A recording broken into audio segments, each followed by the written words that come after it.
this week's Bizline, ADB optimistic about Vietnam's economic prospects. And later on, technology helps banking sector cope with COVID-19 and the way forward.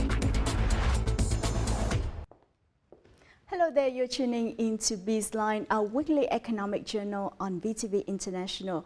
I'm Hoàng Hằng, and as usual, we now take a look at news making headlines in Vietnam's economic scene this week.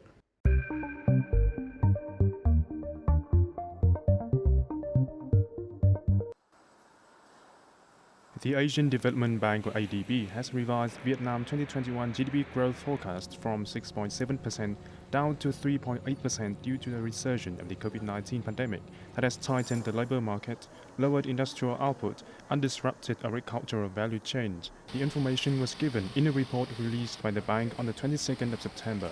ADB's country director said the prolonged COVID-19 pandemic and extended social distancing period have weakened consumption and investment, hampering Vietnam's growth prospects. However, it remains bullish on the country's prospects in the medium and long term. Growth could be aided by a revival of domestic demand, an acceleration in the disbursement of public investment, and an expansion to new export markets thanks to multiple free trade agreements and the expected global economic recovery. ADB also forecasted that the country's economy could bounce back to 6.5% GDP growth in 2022. Vietnam may attract about $30 billion in foreign direct investment, or FDI, in 2021, posting a year-on-year rise of 2%, economists forecast. According to the Ministry of Planning and Investment, foreign investors channeled $19 billion into the country in January to August, with several multi-billion US dollar projects. Notably, Singaporean investors recently poured over $3 billion into the Long An LNG power plants. The Japanese invested almost 2 thermal power plant in Cần Thơ City, received $1.3 billion during the period.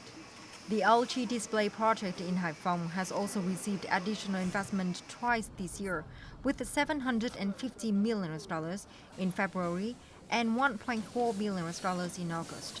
Newly registered capital surged 16.3%, and disbursement of FDI capital hit $11.5 billion, up 2% compared to the same period last year. Vietnam posted a trade surplus of up to $86.2 million to countries implementing the Comprehensive and Progressive Agreement for Trans-Pacific Partnership, or CPTPP, during the first 7 months, according to the Ministry of Industry and Trade.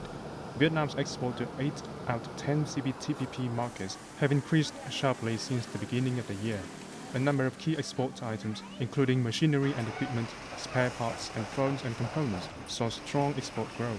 Exports of several products such as garment and textile, crude oil, bags, rice, and livestock feed experienced declines. However, they accounted for a small proportion of total exports to those markets. From the 21st of September, Hanoi no longer requires travel permits for residents of 19 green zone districts. 39 inspection routes have been removed.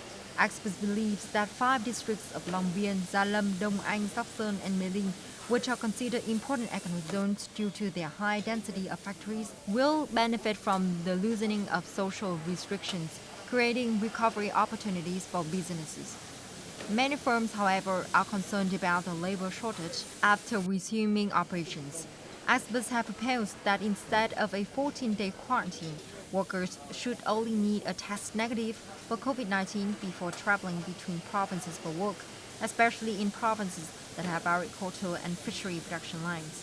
People who have been fully vaccinated should also be allowed to travel between areas freely.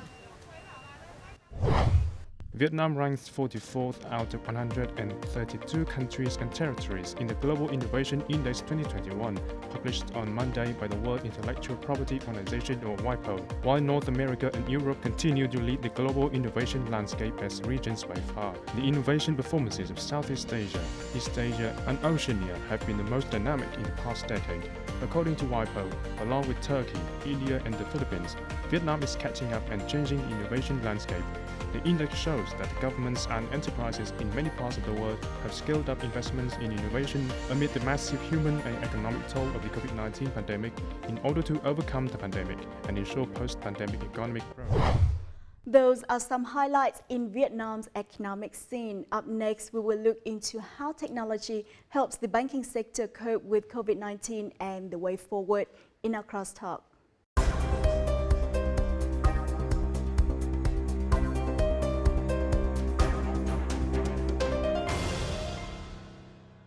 The COVID-19 pandemic not only creates challenges for banks, but also pushes them to foster digital transformation to survive. Several outbreaks of COVID-19 have caused banks to close many branch offices. But contrary to initial reservations of banks, the number of banking transactions doubled during the social distancing periods through online channels. This figure is proof that digital transformation is the key to solving difficulties for the banking sector in the context of unpredictable COVID-19 developments. So how does technology help the banking sector to cope with COVID-19? And what are the future strategies for digital transformation? We'll find out in this week's Bizline. First, let's take a look at how the banking sector performed in recent months. The ability of banks to adapt to COVID-19 situation is relatively higher compared to other industries. Most banks are able to maintain normal operations through online platforms. As such, their main profitable operations such as investment channels, trading services and exchange rates still have room to develop. Banks can even save on expenses with online transaction platforms as they account for only a fraction of traditional transactions. The digital transformation of many credit institutions has seen strong transformation due to COVID-19. A recent survey by the State Bank of Vietnam found that 95% of credit institutions in Vietnam have either implemented digital transformation strategies or are in the process of formulating them. It is expected that in the next 3 to 5 years, digital banks will achieve revenue growth of at least 10%, while more than 60% of customers in traditional banks will be using digital transaction channels, with customer growth rate expected to reach over 50%. We now connect with Mr. Võ Tấn Long, Chief Digital Officer of PricewaterhouseCoopers Vietnam, to further discuss digital transformation in the banking sector and the way forward. Well, thank you so much for joining our Bizline program. Thank you. Now, what challenges does the COVID-19 pandemic created for the banking sector when Vietnam has struggled with many outbreaks since the beginning of 2020 until now? The pressure which is the pandemic put is on the whole economy. It's not only on the banking sector alone. It's including the disruption of the supply chain, it's including the impact on the workforce mobility, and definitely is change the consumer behavior. With that, I do believe that reduce the cost, keep the business running, keep the business continuity, and at the same time, find a new product and services, find a new way to serve the community, to serve the businesses in banking sector is explicitly high at this moment. And with the COVID, we do see that it's also the another factor which is accelerate the transformation more rapidly than what we see. So the bank will be focusing on very much, first of all, on find the way to respond to the consumer behavior change, which is the channel capability. But at the same time, it's also take the bank or especially the financial services player to also modernize and change the operating models. And last but not least, I would say that the transformation here is also about finding a new business model which is enabled by technology. This is what I'm seeing happening right now in banking sectors in Vietnam. A recent survey by the State Bank of Vietnam showed that 95% of banking institutions have either implemented digital transformation strategies or in the process of formulating them. From your observations, what results have been achieved with these strategies? I have to say that for the last 3 years, we do see the tremendous success among the banks who adopt the digital transformation journey.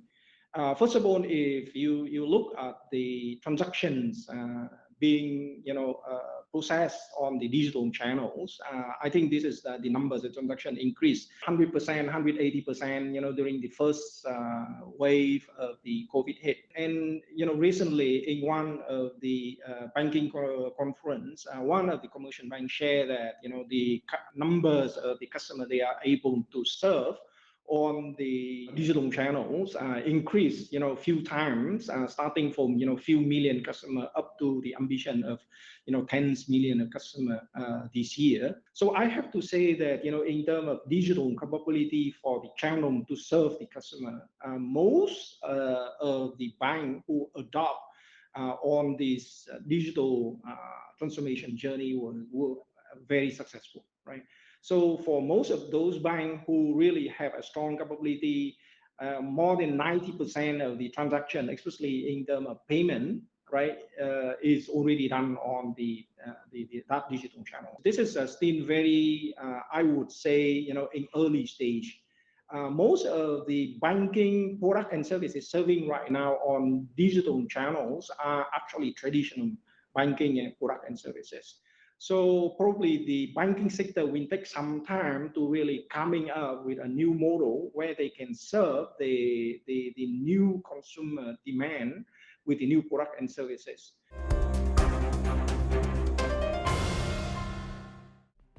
As many localities have implemented social distancing measures affecting the activities of people and businesses, many banks have strengthened digital transformation in operations, such as opening new accounts and verifying online transactions. This has helped reduce direct contact between customers and bank clerks. Nhưng has been doing business in Hanoi for many years.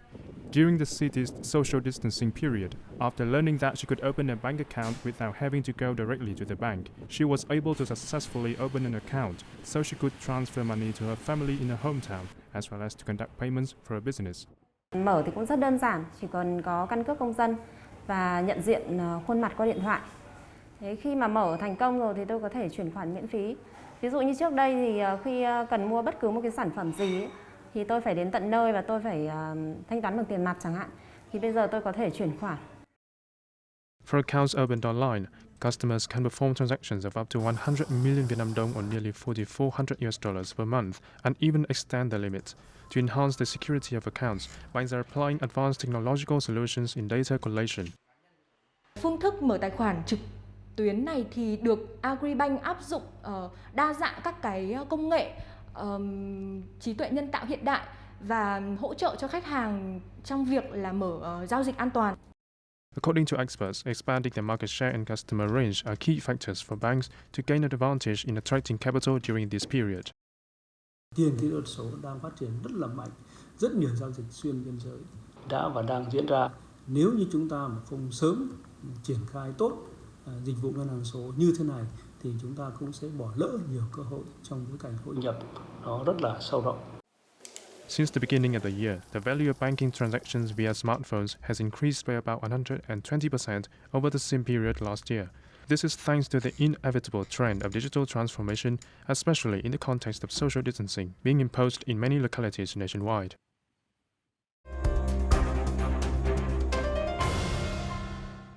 The COVID-19 pandemic has been an accelerator for banks to promote digital transformation in a bid to survive and develop. What impact has the process created on customer experience, costs, and competitiveness in the banking sector? If you look at the customer experience today in banking services and customer experience, 3 years ago, this is a big differences. 90% of the transactions, the consumer or retail banking right now happening on these digital channels. It's very good indicator to say that digital channels are gaining very quickly and fast in customer experience. And because of that, serving the customer on the digital channel is creating the opportunities for all the bank to also reduce the cost in terms of having the staff at the branches focusing on the payment transaction, reduce the cost of the creating a new branches. Most of the banks are successful in achieving the customer experience improvement as well as the reduction in the cost of serving. Now, with the aforementioned digital transformation strategies, how would digital banks grow in terms of revenue and customers? Based on the data publicly available from the bank, right, I would say the growth rate is double digit. Right? It's different from bank to bank, but we do believe that the growth rate of the customer who using the digital channel, who using the digital banking services, is growing at 30-35%, from year on year, and especially accelerated during the last 2 years when the COVID, creating the big pressure on moving from the face-to-face interaction in the bank into more kind of remote or online interaction. Another aspect which is we also mentioned is about the ratio between online transaction through the digital banking channels and the offline or physical interaction in terms of making the transaction. I do believe that is increased significantly. Most of the bank, report 91-92% of the transaction is being done on the digital channel without the human touch. But at the same time, we see some of the banks saying that for non-cash transaction, they are reaching the ratio of 97%. We're talking about the overall numbers. One of the commercial bank, increased the numbers of the customer 3-4 times during the last 3 years. This is a very, very phenomenal achievement in terms of growing the numbers of the customer through the acceleration of the digital transformation. From September 1st, the State Bank of Vietnam has officially reduced 50% of interbank money transfer fees with the aim of supporting local businesses and people in overcoming difficulties caused by the latest COVID-19 outbreak. Business owners like Dũng have encouraged customers to pay through cashless methods to avoid direct contact. Thấy bây giờ tiện dụng nhất về vấn đề thanh toán cho khách hàng thì bây giờ ngân hàng người ta cũng đã phát triển ra rất nhiều cái. Ví dụ như chúng tôi cho quét mã QR để thanh toán hoặc là chuyển khoản. Những cái việc đấy là những cái việc mà ngân hàng hiện nay đang làm rất tốt. According to a survey by Visa, 77% of Vietnamese users are aware of digital banking services, when commercial banks simultaneously waived and reduced service fees. Cashless transactions increased considerably. Thời gian vừa qua chúng tôi cũng đã có phát hành 4 cái gói tài khoản mà khi khách hàng đăng ký các gói tài khoản này thì chỉ với cái số tiền phí tài khoản rất là nhỏ thôi, khách hàng đã có thể sử dụng được miễn phí hầu như các sản phẩm liên quan đến chuyển tiền nội ngoại mạng rồi biến động số dư cũng như rằng là đăng ký thẻ miễn phí. Napas sẽ thực hiện chương trình giảm phí lần thứ 2 trong năm 2021 với mức giảm từ 50 đến 75% mức phí của dịch vụ chuyển mạch tài chính và bù trừ điện tử. Statistics from the State Bank have shown that the value of mobile payments this year has increased by more than 123%, and that QR code transactions have also increased by over 185%.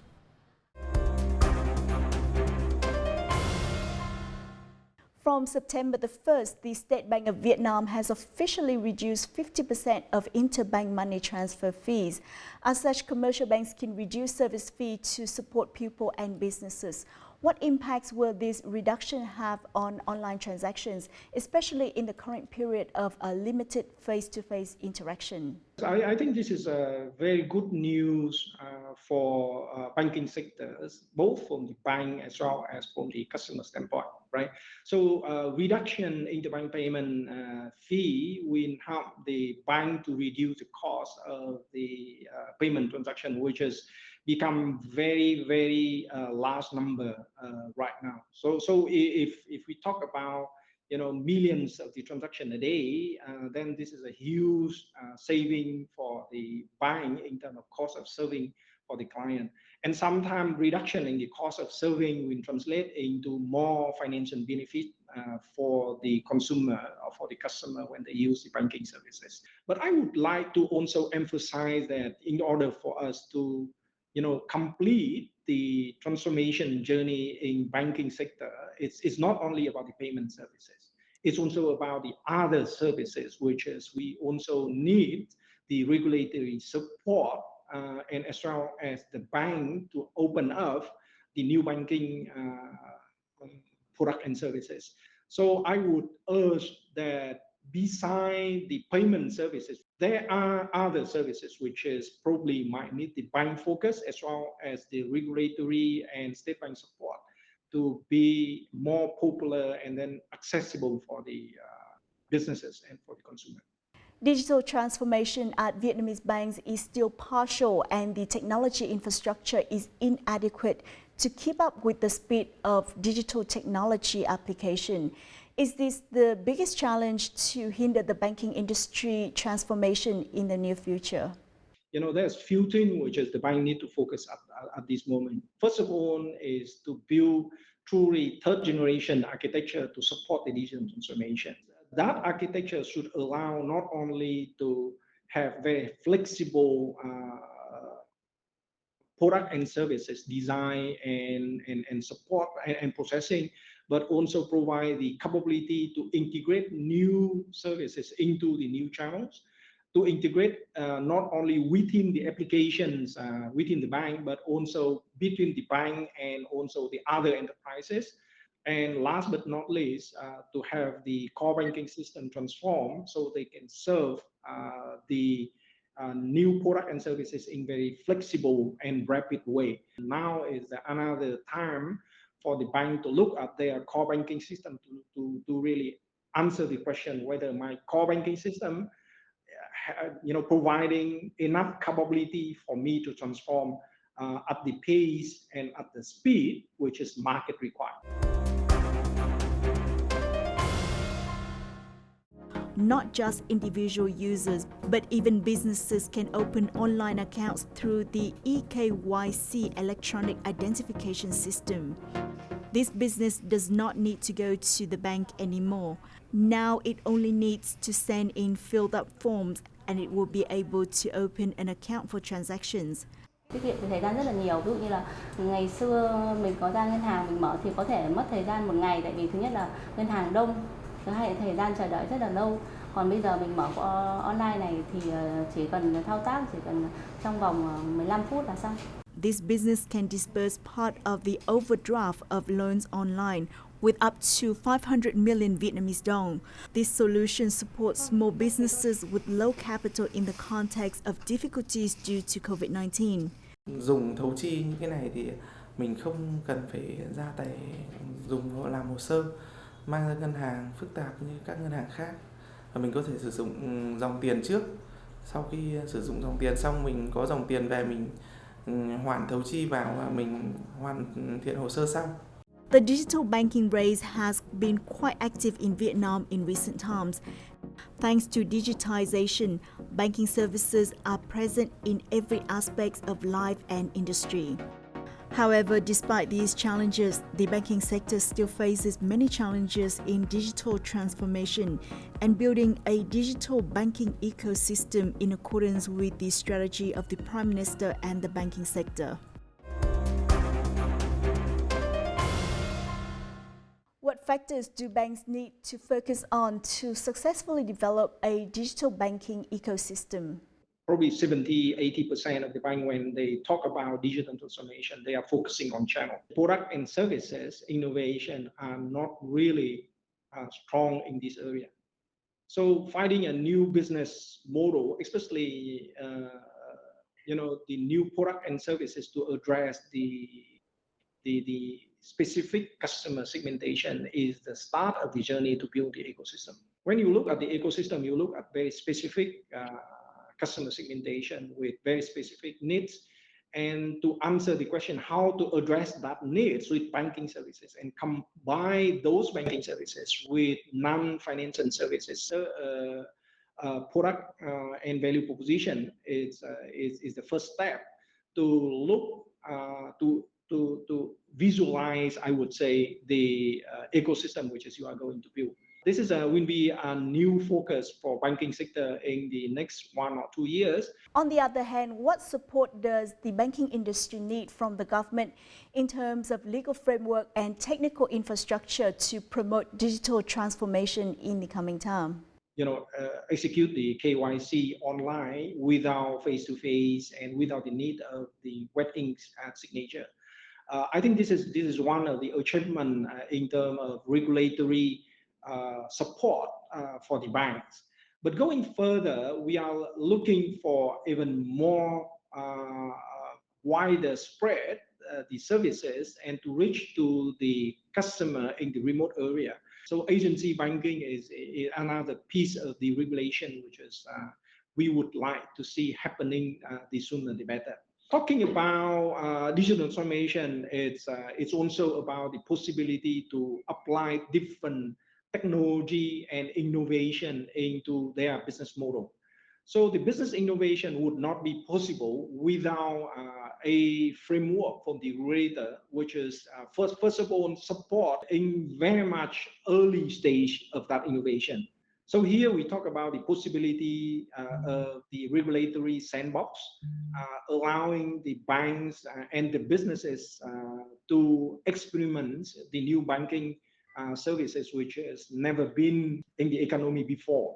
Last but not least, it's about some of the regulations related to the data security, as well as the technology new to Vietnam, such as like cloud computing, such as like blockchain.